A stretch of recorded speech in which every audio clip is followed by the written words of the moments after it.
लोकसभा आणि 10 विधानसभांचा दांडगा अनुभव। शह आणि काट शहाचे राजकारण, जनतेच्या प्रश्नांना नेत्यांची उत्तरे, समाजकारण आणि राजकारण, मस्त नेते आणि त्रस्त जनता, काय म्हणतो 5 वर्ष न दिसणाऱ्या नेत्यांबद्दल समाज। एक बार फिर से अपने राजनीतिक प्रतिद्वंदियों पर उछाला जाएगा कीचड़। काय आहेत सर्वसामान्यांच्या समस्या।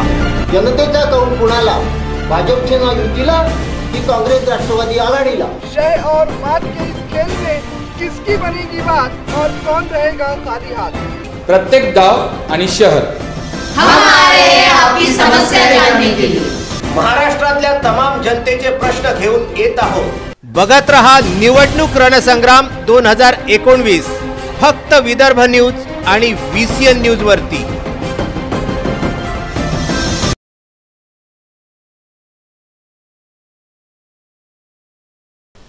चलिए एक बार फिर से स्वागत है आप सभी का हमारे इस खास प्रोग्राम VCN निवडणूक रणसंग्राम 2019 में। जी हाँ, आप इससे पहले हमारे स्टूडियो में कई सियासी हस्तियों से मिलते हुए आए हैं, लेकिन आज जो शख्सियत हमारे बीच मौजूद है वह किसी इंट्रोडक्शन की मोहताज नहीं है। राव साहेब शेखावत। राव साहेब शेखावत का नाम जहन में आते ही एक बात पूरे तौर से ध्यान में आती है कि वह देश की पूर्व महामहिम प्रतिभाताई पाटिल के बेटे हैं। इसके साथ ही अमरावती शहर के पहले महापौर देवी सिंह शेखावत के बेटे हैं और साल 2009 से लेकर 2014 तक अमरावती विधानसभा क्षेत्र के विधायक भी रहे हैं। लेकिन इस बार मामला अलग है। 2019 के चुनाव हैं। 2019 के चुनाव में कांग्रेस पार्टी राष्ट्रवादी और लगभग 26 दलों के साथ मिलकर एकत्रित होकर यूपीए के तौर पर चुनाव लड़ रही है। अमरावती जिला में यूपीए समर्थित उम्मीदवार विधायक रवि राणा की पत्नी नवनीत राणा यूपीए के उम्मीदवार के तौर पर अपनी किस्मत आजमा रही हैं। सबसे पहले राव साहब शेखावत जी, आपका स्वागत है VCN के इस स्टूडियो में। धन्यवाद VCN के स्टूडियो में जी। अंसारी जी, धन्यवाद बुलाने के लिए। आप एक बात तो पहले मैं ये पूछना चाहूँगा कि 2019 के जो चुनाव हैं वो किस तरीके से 2014 के चुनावों से अलग लगते हैं आप लोगों को। 2019 का जो चुनाव है इसमें हमें लग रहा है कि पूरा लेवल प्लेइंग फील्ड मिला है हमें।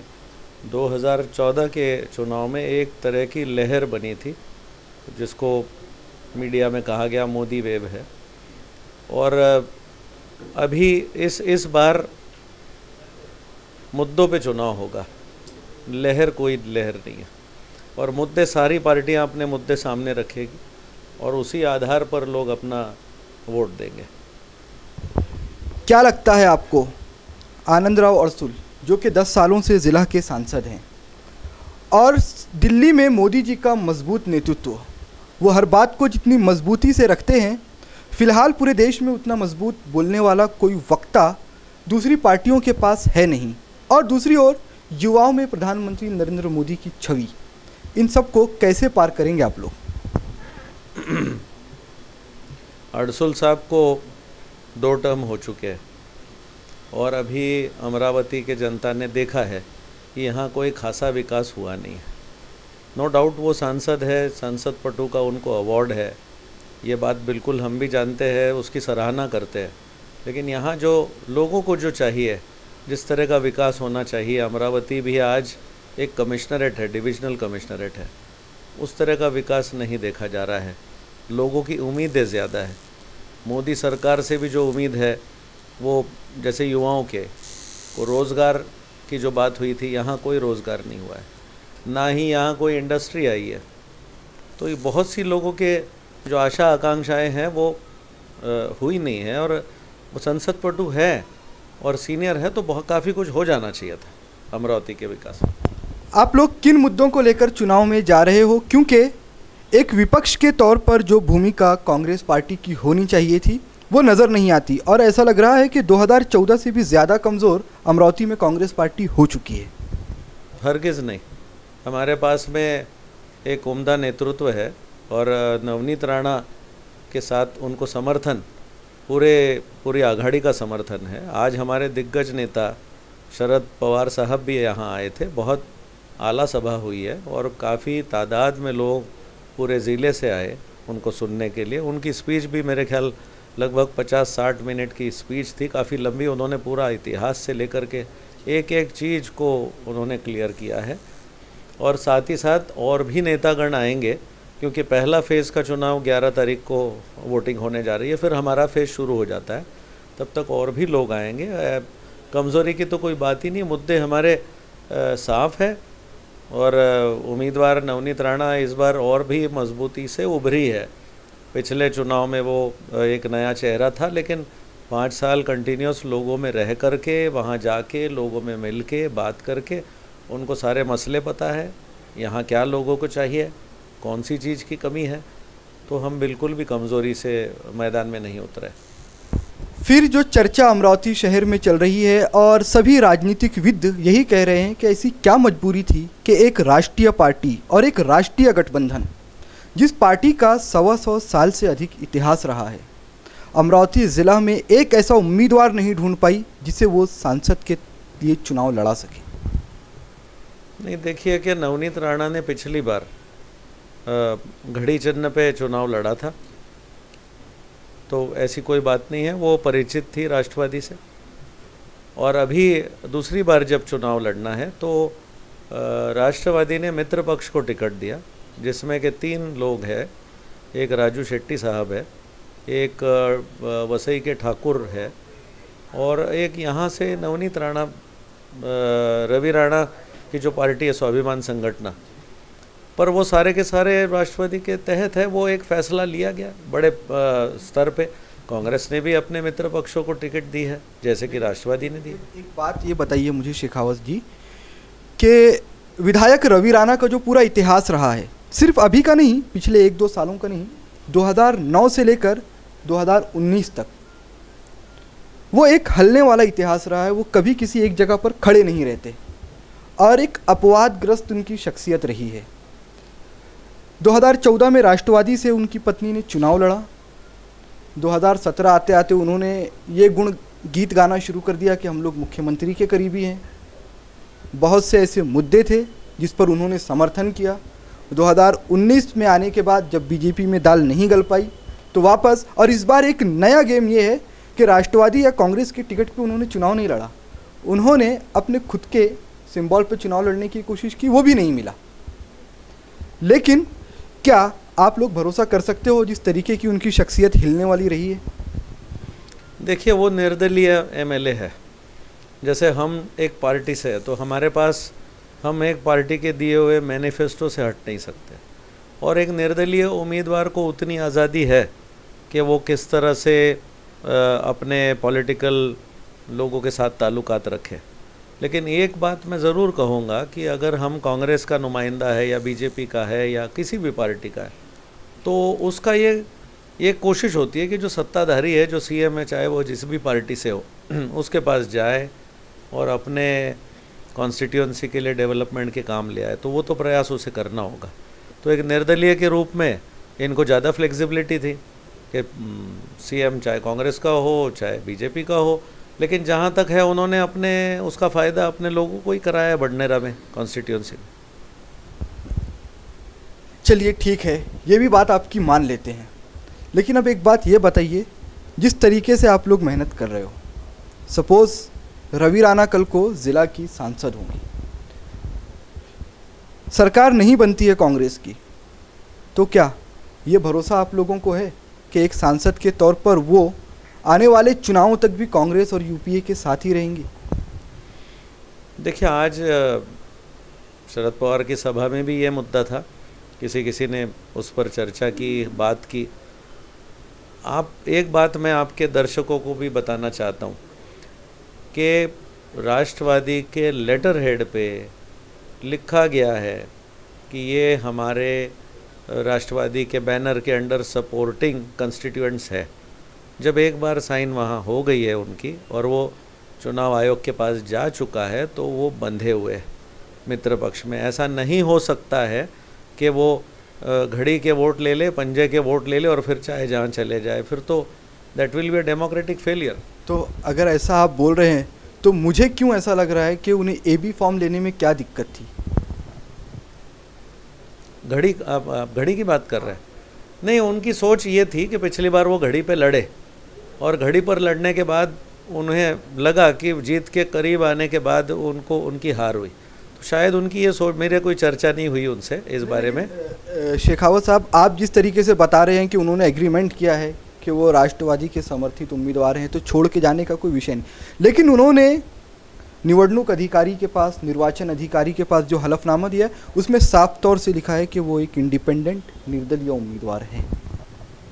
नहीं, निर्दलीय उम्मीदवार के पास आप ही के कहे के मुताबिक वो फ्लेक्सिबिलिटी रहती है कि वो कहीं पर भी आ जा सके। नहीं अंसारी साहब, मैं सहमत नहीं हूँ आपकी बात से, क्योंकि ऐसा है कि उनको एनसीपी के मित्र पक्ष से टिकट दिया गया है। कांग्रेस ने भी ऐसी सीटें दी है। आपको मैं बता दूं तो प्रकाश आंबेडकर साहब के साथ भी बात चल रही थी। कांग्रेस एनसीपी ने उनको कई सारी सीटें ऑफर की थी, लेकिन उनकी उम्मीदें ज़्यादा थी। अगर उनके साथ होता तो फिर आप कहते कि वो भी इंडिपेंडेंट है। ऐसा होता नहीं है। अलायंसेस कांग्रेस भी कर रही है, अलायंसेस बीजेपी भी कर रही है। हालांकि बीजेपी के अलायंस पार्टनर्स 36 है, आज ही पवार साहब ने बताया, मेरी जानकारी गलत हो सकती है, और हमारे अलायंसेस 26 है। तो ये तो आज अभी अलायंस पॉलिटिक्स तो पूरे देश में चल रही है, तो सिर्फ आप अमरावती की बात क्यों करें? बात सिर्फ अमरावती की नहीं हो रही है शेखावत साहब, बात इस बात को लेकर हो रही है कि विधायक रवि राणा वो कब कौन सा नया अपवाद खड़ा कर देंगे, इसको लेकर वो अनबिलीवेबल पर्सन है। नहीं, देखिए, मैं ऐसे मानता नहीं। हर आदमी की अपनी एक पर्सनैलिटी है। हर आदमी की, कुछ एमएलएज आपने देखे होंगे, कुछ एमएलएज हर तरह का एक व्यक्ति होता है। कोई अपने बिल्कुल प्रस्ताव रख के सीधे ढंग से जाएगा, कोई लोगों का ध्यान आकर्षित करने के लिए चक्का जाम करेगा, सड़क पे बैठ जाएगा या कुछ और करेगा। तो ये तो अपनी अपनी पर्सनैलिटी है हर एक की, कि आप जनता का ध्यान कैसे आकर्षित करते हो। लेकिन रवि राणा का चाहे बात जो भी हो, जो आपका जो कहना है, और लेकिन मकसद तो एक ही रहा है कि उसका लाभ अपने मतदार संघ को दिलाए, और उनकी भी एक फॉलोइंग है, उनके पीछे पब्लिक है। एक स्वतंत्र निर्दलीय उम्मीदवार को चुनाव जीतना ज़्यादा मुश्किल है बजाय हम जो पार्टी सिंबल पे लड़ते हैं। ये भी अंसारी साहब मैं बताना चाहूँगा। तो उस व्यक्ति में कुछ खास होना चाहिए, तो इनमें कोई कुछ खास चीज़ के बने हुए हैं। चलिए, ये भी मान लेते हैं कि रवि राणा कुछ खास चीज़ के बने हुए हैं, ये भी मान लेते हैं कि नवनीत राणा चुनकर आएंगी, ज़िला का विकास होगा। लेकिन क्या ये बात मानने लायक है कि जब रवि राणा चुनकर आए पिछले 10 सालों से 2 बार, तो बडनेरा का विकास हुआ है? आपको लगता है बडनेरा का विकास हुआ है? नहीं, निश्चित रूप से उन्होंने, देखिए, मेरे को इतने डिटेल्स में तो मुझे नहीं पता। आप मेरी कंस्टिट्यूएंसी का पूछे तो मैं बताऊं, लेकिन वहाँ काम तो हुए हैं। ठीक है, आप कहोगे कि फिर भी अपेक्षा जितनी उतने नहीं हुए, लेकिन प्रयास हुआ है, काम भी हुए, काम भी हुए। आपको ऐसा लगता है? ठीक है, लोगों की जनता, मैं यही तो कह रहा हूँ आपसे कि सारे काम नहीं हुए होंगे, लेकिन काम तो ऐसा है ना, काम नहीं करेंगे तो जनता वोट किस आधार पे दे रही है? इनको दूसरी बार क्यों चुन के लाया? सवाल ये खड़ा होता है। फिर चुनकर तो मोदी जी भी आ गए, सरकार तो बीजेपी की भी बन गई, और आप लोग कहते हो काम नहीं हुआ। नहीं, मोदी जी की जो सरकार आई है अंसारी साहब, वो उसका मुख्य कारण है कि उन्होंने हाई होप्स दिखाए हमारे देश की जनता को। उन्होंने कहा कि भाई हम जो है काला धन वापस लाएंगे, 15 लाख हर एक के खाते में देंगे। ये अपने आप में इतना जिम्मेदार व्यक्ति ने अगर ये बात कह दी, पूरे देश की जनता ने मान लिया कि सरकार इनकी बनेगी तो 15 लाख हमारे खाते में है, तो ये तो कितना बड़ा आकर्षण हुआ। और बाद में उन्होंने सहजता से, बीजेपी के नेताओं ने कह दिया कि बस वो तो एक जुमला था। तो इस तरह की बातें कांग्रेस ने कभी नहीं की। जो भी बात की है जिम्मेदारी के साथ की है। पिछले दिनों एक हमला होता है, दुखद घटना होती है। पुलवामा में देश के 44 आरपीएफ के जवान शहीद हो जाते हैं। उसके बाद जिस तरह से वातावरण बदलता है, एयर स्ट्राइक होती है, कई सारे इंटरनेशनल मीडिया ने एयर स्ट्राइक पर सवाल भी उठाए, और आज भी ऑस्ट्रेलिया, अमेरिका ने उस हमले की पुष्टि नहीं की है, जहाँ तक मेरी जानकारी है। लेकिन इन सब के बावजूद कांग्रेस पार्टी कहीं ना कहीं मोदी की जो छवि है, जो उनकी भाषण शैली है, उसके बाद बैकफुट पर आई और कांग्रेस ने उस तरीके से उस मुद्दे को नहीं उठाया जैसा उठाना चाहिए था। नहीं, कांग्रेस ने इस मुद्दे को उठाया, लेकिन आपने देखा होगा कि मोदी साहब जाकर के पूरा श्रेय जो है उसका कि भाई ये हमने किया, हमने अटैक करवाया, हमने जाकर के कार्रवाई की। तो ऐसा है कि देखिए श्रेय तो हमारे आर्म्ड फोर्सेस को जाता है, हमारे और आज पवार साहब ने उसका भी जवाब दिया कि जब ये बस से जवान उड़ाए इन लोगों ने, जीप से, RDX के बम भरी हुई जीप से, उसके बाद में सभी को बुलाया गया था, दिल्ली में मीटिंग हुई थी और ये निर्णय हुआ कि सेना को आज़ादी दी जाए कि वो इसको कैसे सबक सिखाए। तो ये कारनामा जो है वो हमारे जवानों ने किया है, हमारे डिफेंस फोर्सेस ने किया है, उसका क्रेडिट हमने नहीं लेना चाहिए, मैं ऐसा समझता हूँ। क्योंकि वो एक्शन क्रेडिट तो उन्हें जाता है। मान लीजिए वो फेल हो जाते तो फिर मोदी जी कहते कि मैं फेल हूँ, श्रेय तो उन्हीं को जाता है। ये तो बात राष्ट्रीय परिप्रेक्ष्य की हुई, लेकिन अमरावती ज़िला जो कि देश के पहले कृषि मंत्री पंजाब राव देशमुख जी की नगरी है, और आप ही ने कहा कि एक कमिश्नरेट है अमरावती, डिविजनल कमिश्नर का यहाँ पे ऑफिस है, उसके बावजूद आपकी सरकारें भी यहाँ पे रही। बीजेपी तो 4 साल हुए आए हुए। जब आपकी सरकार थी, जब आप लोग सत्ता में थे, तब अमरावती ज़िला के लिए क्या हुआ, ये बताइए। अमरावती ज़िले के लिए काफ़ी कुछ काम हुए, ख़ास तौर पे देश की राष्ट्रपति मेरी माताजी का अमरावती नगरी है, तो उन्होंने तो यहाँ अमरावती शहर में सबसे बड़ा काम जो हुआ वो मॉडल रेलवे स्टेशन का हुआ। और जब लालू प्रसाद यादव जी के पास हम गए थे रिप्रेजेंटेशन लेके, उन्होंने रेल अधिकारियों को बुलाया और रेल अधिकारियों ने कहा कि भाई जब बडनेरा एक रेलवे स्टेशन है तो यहाँ दूसरा देने का कोई कारण नहीं है, सिर्फ 8-10 किलोमीटर पे। लेकिन जब ताई साहब की ये मंशा थी कि भाई नहीं, अमरावती शहर भी रेलवे के नक्शे पे आना चाहिए, तो लालू जी ने खुद यहाँ आकर के कहा कि चूँकि ये राष्ट्रपति का शहर है, हम अमरावती को मॉडल रेलवे स्टेशन। इतनी बड़ी बात, और अमरावती के नाम से अम्बा नगरी एक्सप्रेस भी शुरू हो गई, उसके साथ अभी तो कई सारी ट्रेनें शुरू हुई है। और रेलवे स्टेशन आप देखिए बहुत बेहतरीन बना है, साफ़ सुथरा है, बड़ा प्लेजेंट लगता है वहाँ। उसी के साथ जो राजापेट का जो फ्लाईओवर का मसला है, मैं खुद ममता बनर्जी मैडम से मिला था, और मैं आपको ये भी बता दूँ कि प्रणब मुखर्जी साहब तब फाइनेंस मिनिस्टर थे, तो उनके ज़रिए ममता बनर्जी मैडम से मुलाकात हुई थी दिल्ली में, और उन्होंने मुझे पत्र दिया कि हम राजापेट का फ्लाईओवर जो है वो अवश्य बनाएंगे। महाराष्ट्र गवर्नमेंट को लिखा, एक कॉपी मेरे पास है। साथ ही साथ नरखेड़ की जो रेलवे लाइन है जिसका भूमि पूजन इन्होंने नरसिम्हा राव साहब ने जो किया था, जो पेंडिंग था, तो उन्होंने ये भी कहा कि हम ये नरखेड़ लाइन पूरी करेंगे। तो आज हम दिल्ली से कनेक्ट हो गए। आप इसी का हिसाब लगाओगे रेलवेज़ का, तो यही लगभग आप समझ लीजिए 700-800 करोड़ का काम हो गया। अमरावती के लिए बहुत बड़ी उपलब्धि है। बीमार लोग जा सकते हैं बम्बई, बिजनेस वाले जा सकते हैं, बच्चे पढ़ते बच्चे जा सकते हैं, सभी को ये सुविधा है। साथ ही साथ अचलपुर में जो फिनले की मिल थी, वो मिल तो बंद पड़ी हुई थी, आप जानते हैं, सारा उनका पुर्जे मशीनरी सारी जंग खा रही थी। तब जब ताई साहब ने बात की, शंकर सिंह वाघेला साहब वस्त्र उद्योग मंत्री थे, तब उन्होंने जब उनसे बात की कि आप इसको करिए, क्योंकि कई लोग मतलब डायरेक्ट इनडायरेक्ट एम्प्लॉयमेंट मिला के 2000 लोगों को परिणाम होता है। तो शंकर सिंह वाघेला साहब खुद यहाँ आए, मैं उस प्रोग्राम में था अचलपुर वाले, और ताई साहब वहाँ थी। उन्होंने कहा कि हम जो है नेशनल टेक्सटाइल कॉरपोरेशन बंद पड़ी हुई मिले तो शुरू करते नहीं है, बट क्योंकि ये राष्ट्रपति का शहर है तो इसको अद्ययावत बनाया जाएगा, हम बहुत बेहतरीन मशीनें इनको देंगे। और आज आप देख रहे हैं फिनले मिल बहुत अच्छा काम कर रही है।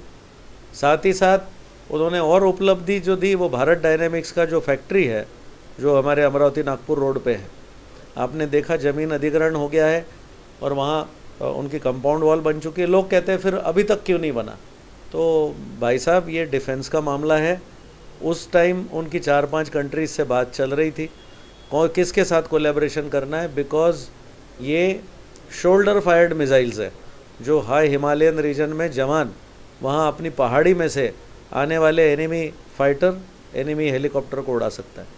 लेकिन उसके बाद सरकार बदल गई हमारी। अब इस सरकार का काम था तो इन्होंने तो 5 साल कुछ किया नहीं, तो आगे उसका काम शुरू नहीं हुआ। पर क्योंकि वो ज़मीन अधिग्रहित हुई है तो वहाँ निश्चित रूप से डिफेंस का कारखाना आएगा, ये भी उन्हीं की उपलब्धि है। शेखावत साहब, आपके तो नाम में ही राव साहब है, आप साहब हैं भी, लेकिन जो सारे कार्य आप अभी तक हमको बता रहे थे ये आपकी माता जी के लाए हुए थे। वो राष्ट्रपति थी। जाहिर सी बात है कि जब कोई महामहिम अपने सेनापतियों से किसी काम के लिए बोले तो वो नहीं बोल पाएंगे। लेकिन उसके बाद 2012 तक उनका कार्यकाल रहा, 2014 तक आप लोग सत्ता में रहे। अक्टूबर 2014 में आपकी राज्य की सत्ता गई। आपकी माता जी के व्यतिरिक्त क्या काम यहाँ पर कांग्रेस के सदस्यों द्वारा किया गया है या कांग्रेस की सरकार द्वारा किया गया है, वो आप जनता को बताइए। एक एमएलए की हैसियत से जो काम हमसे किए गए उसमें सबसे पहले अमरावती का कोई सिटी डेवलपमेंट प्लान नहीं था आज तक।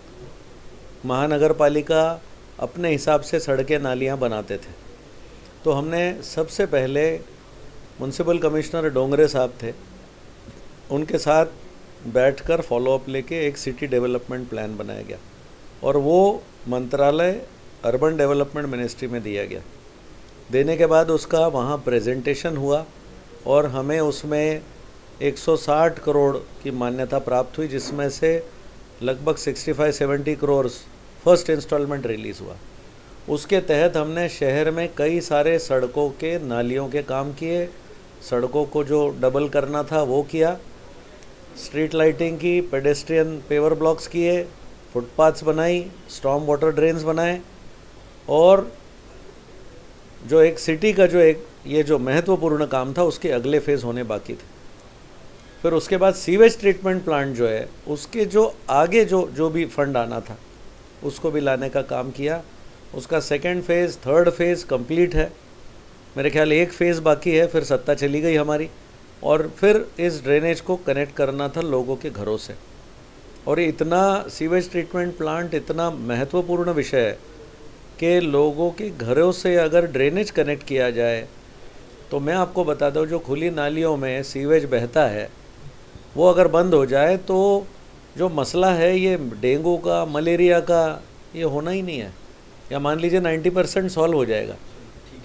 जी, इस बात से मैं आपकी सहमत हूँ कि फंडिंग आया, कार्य पर खर्च भी हुआ, लेकिन 1985 में अमरावती महानगर पालिका की स्थापना हुई। मेरे ख्याल से 36 से 38 साल होने को आ चुके हैं। लेकिन पता नहीं ये अमरावती का दुर्भाग्य कह लीजिए या फिर कुछ और, या फिर नेताओं की अनदेखी कह लीजिए, आज भी कुछ महत्वपूर्ण जो इलाका है राजकमल चौक, गाड़गन, इन इलाकों में भी अगर हम डीप में जाते हैं तो वही खस्ताहाली, वही गंदगी, वही सब कुछ दिखता है। देश का पहला कृषि मंत्री देने वाला शहर, देश को पहली महिला राष्ट्रपति देने वाला शहर, और आज़ादी से लेकर अब तक जो काल गुजरा है 70 साल के करीब का, उसमें ज़्यादातर सत्ता कांग्रेस के पास रही। फिर क्या हुआ कि इतना महत्वपूर्ण शहर विकास की रेस में इतना पीछे रह चुका कि इस ज़िला में आने वाले धारनी और मेलघाट को, जैसे अमरावती को विदर्भ की सांस्कृतिक राजधानी कहा जाता है, वैसे ही कुपोषित राजधानी के तौर पर भी मेलघाट और धारनी को याद किया जाता है। क्या वजह है? पिछड़ेपन की। देखिए, अमरावती में जहाँ तक मैं समझता हूँ, आप जो कह रहे हैं कि अमरावती पिछड़ा है शहर, अमरावती में बहुत सारे काम हुए हैं, बट नेचुरल काम और होने हैं। आप अमरावती शहर की तुलना कर लीजिए अकोला से, यवतमाल से, बुल्ढाना से, आपके मालेगांव से, मलकापुर से, आप वहाँ की सड़कें, वहाँ का इंफ्रास्ट्रक्चर देखिए, उस तुलना में हम बहुत आगे हैं अमरावती। और अब तो सत्ता हमारी नहीं है, लेकिन ये गवर्नमेंट देखिए हर आदमी जिसको चुन के देते हैं उसे काम तो करना है। तो ये गवर्नमेंट जो कर रही है, ये सीमेंट की सड़कें जो बना रही है, इसमें एक बहुत बड़ी दिक्कत वाली बात जो नागरिक फेस कर रहे हैं वो ये है कि आप सड़क पूरी तरह से एक्सकवेट नहीं कर रहे हो और उसी के ऊपर सीमेंट की सड़क बन रही है और सड़क की ऊंचाई जा रही है 1 फीट, 1.5 फीट, 2 फीट, दुकानें नीचे जा रही है, घर नीचे जा रहे हैं। तो मैं ये कहूँगा बारिश में बहुत तकलीफ़ होने वाली और पानी की निकासी का कोई प्लान हमें दिखाई नहीं देता। हालांकि अब तो जो सत्ताधारी है वो जाने इसका क्या मसला है, उनके पास क्या सोल्यूशन है। ये एक बहुत बड़ी समस्या होगी। जहाँ तक अमरावती का आप जो कह रहे पिछड़ेपन की, आप मैं सहमत नहीं हूँ अंसारी साहब आपसे, क्योंकि काम यहाँ काफ़ी सारे हो चुके हैं। ठीक है, आबादी बढ़ रही है, ग्रामीण भाग से लोग जो शहरों में रहने आ रहे हैं उनकी संख्या बढ़ रही है, कॉलोनियाँ बढ़ते जा रही है, ये बिल्डर्स डेवलपर्स लेआउट डालते हैं, प्लॉट बेच देते हैं, लोग मकान बना लेते हैं, उसके बाद सारा इंफ्रास्ट्रक्चर सारा गवर्नमेंट के ऊपर आ जाता है देने का। एक महत्वपूर्ण बात, जो बिल्डर्स को लैंड प्लान सेंक्शन करके दिया जाता है वो तो स्थानीय बॉडी, स्थानीय प्रशासन ही देता है, तो उसकी तो कुछ संकल्पना रहती होगी कि आने वाले दिनों में हमें कितना विकास करना है। चलिए ठीक है, जो अभी नई कॉलोनीज बन गई हम उनकी बात नहीं करते, लेकिन बडनेरा अमरावती महानगर पालिका की हदों में आता है। आप देख लीजिए, बडनेरा की सड़कें किसी ग्रामीण बहुल क्षेत्र से कम नहीं है। आज भी अगर किसी को चप्पल पहन के चलना हो तो काफ़ी तकलीफ़ें होती हैं, और रात का अगर समय हो तो एक तो पत्थर, दूसरे श्वान। तो इतनी दुर्गम अवस्था में आज भी एक महत्वपूर्ण घटक है अमरावती शहर का बडनेरा, उपनगर उसे कहा जाता है शहर का। उसके बावजूद ये स्थिति, तो मानना पड़ेगा कहीं ना कहीं हम विकास में पिछड़े हुए हैं। मैंने पहले ही कहा आपसे कि विकास और भी होना चाहिए और निरंतर होते रहना चाहिए, लेकिन काम, जैसा मैंने आपसे कहा, काम हो रहे हैं, लेकिन काम की रफ्तार और बढ़नी चाहिए।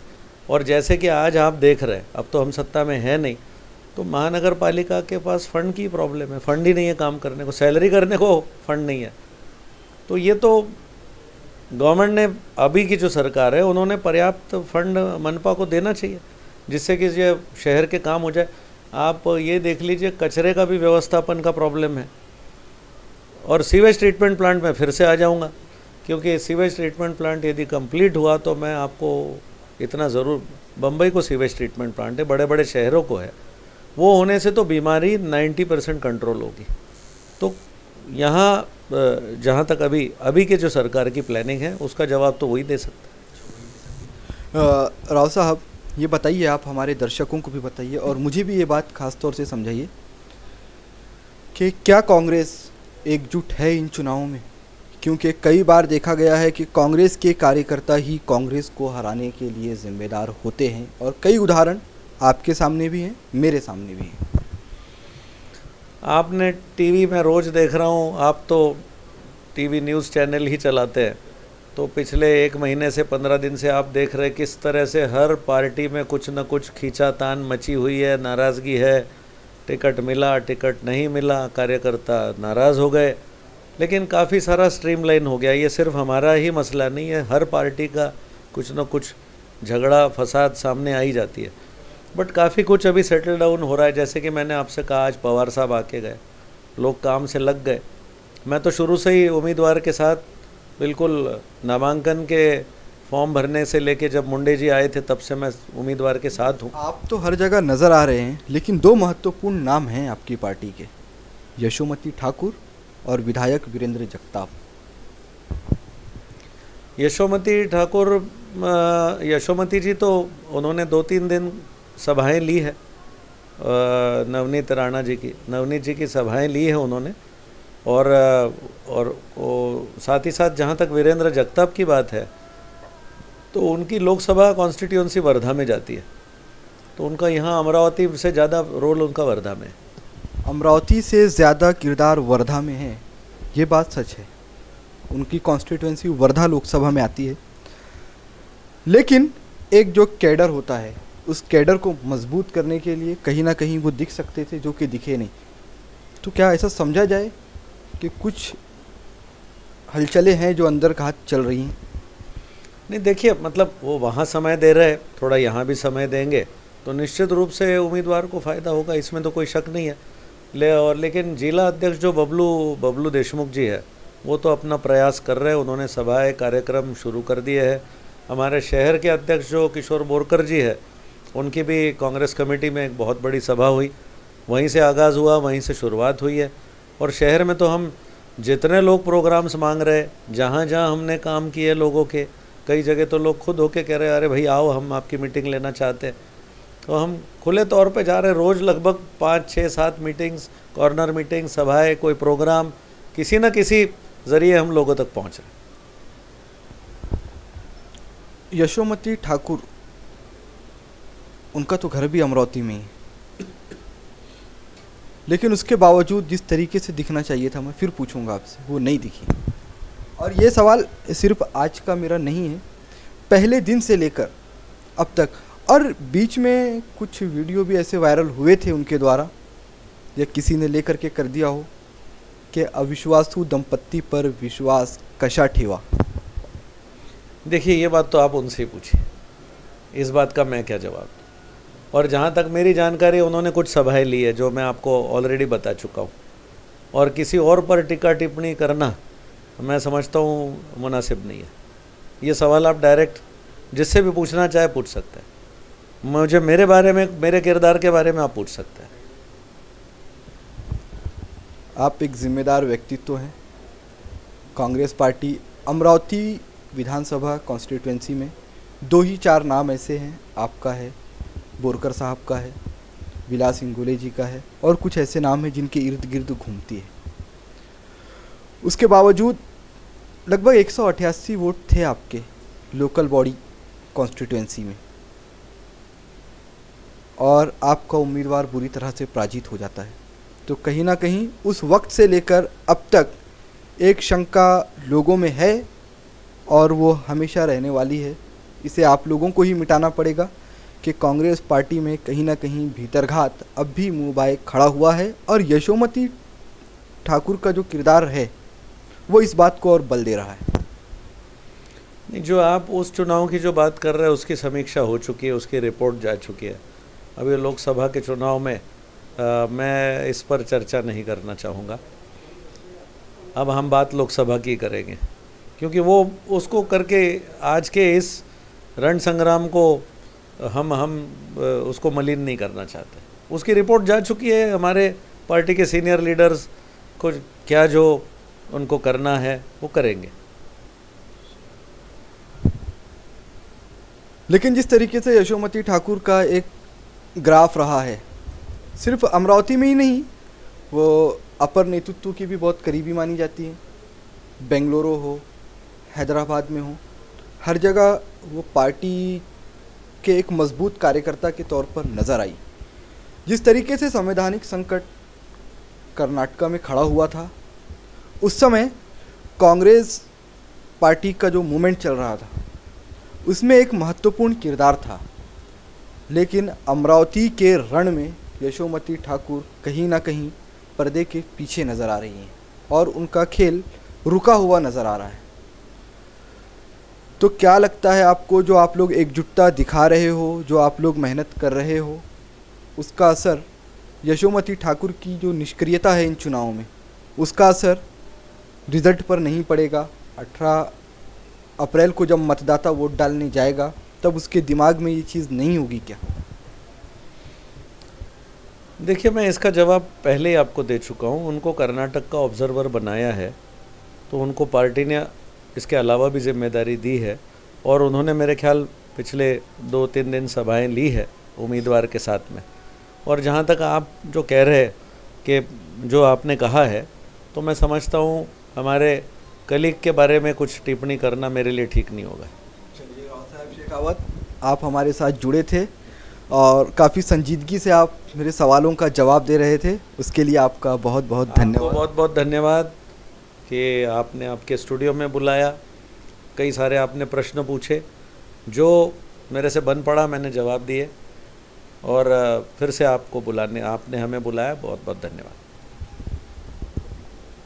आज के हमारे इस विशेष प्रोग्राम में फ़िलहाल बस इतना ही। दर्शकों, आज हमारे साथ आप देख रहे थे अमरावती विधानसभा मतदार संघ के पूर्व विधायक राव साहब शेखावत को, जो कि अपने पार्टी की निष्ठा को लेकर हमारे सवालों का जवाब दे रहे थे, आने वाले चुनावों को लेकर अपनी रणनीति बयान कर रहे थे। लेकिन एक सवाल जो बाकी रह गया और जो कार्यकर्ता पूछ रहे हैं कि अविश्वासू दंपत्तीवर विश्वास कशा ठेवा, उस बात का जवाब बाकी है। लेकिन क्या कांग्रेस पार्टी और राष्ट्रवादी व युवा स्वाभिमान का जो मूवमेंट चल पड़ा है वो कामयाब हो पाएगा, या फिर आनंदराव अड़सुल तीसरी बार अमरावती ज़िला से सांसद के तौर पर दिल्ली पहुंचेंगे? इन सब का इंतज़ार हमें करना होगा 23 मई तक। 23 मई को जब नतीजे आएंगे तभी पता चलेगा कि किसके प्यादे कितने कारगर साबित हुए, किसके मोहरे कहां तक शह और मात के इस खेल में अपनी बिसात के मुताबिक कदम बढ़ा पाए। लेकिन आज हमारे इस प्रोग्राम में फ़िलहाल बस इतना ही। आप देखते रहिए VCN निवडणूक रण संग्राम GTPL सेटअप बॉक्स के चैनल नंबर 72 और UCN सेटअप बॉक्स के चैनल नंबर 81 पर। मुझे दीजिए इजाज़त। कैमरामैन राहुल टेकाड़े के साथ शम्स अंसारी, VCN न्यूज़।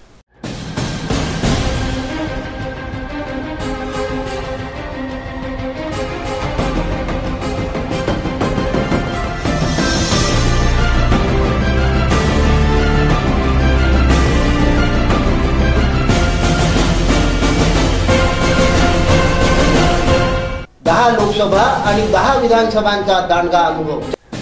शह आणि काट शहाचे राजकारण, जनतेच्या प्रश्नांना नेत्यांची उत्तरे, समाजकारण आणि राजकारण, मस्त नेते आणि त्रस्त जनता, काय म्हणतो 5 वर्ष न दिसणाऱ्या नेत्यांबद्दल समाज। एक बार फिर से अपने राजनीतिक प्रतिद्वंदियों पर उछाला जाएगा कीचड़। काय आहेत सर्वसामान्यांच्या समस्या। जनतेचा कौल कुणाला, भाजपचे नाव युतीला की काँग्रेस राष्ट्रवादी आघाडीला? शह और मात के इस खेल में किसकी बनेगी बात और कौन रहेगा खाली हाथ? प्रत्येक गाव आणि शहर हम आ रहे हैं आपकी समस्या जानने के लिए। महाराष्ट्रातल्या तमाम जनतेचे प्रश्न घेऊन येत आहोत। बघत रहा निवडणूक रणसंग्राम 2019, फक्त विदर्भ न्यूज आणि VCN न्यूज वरती।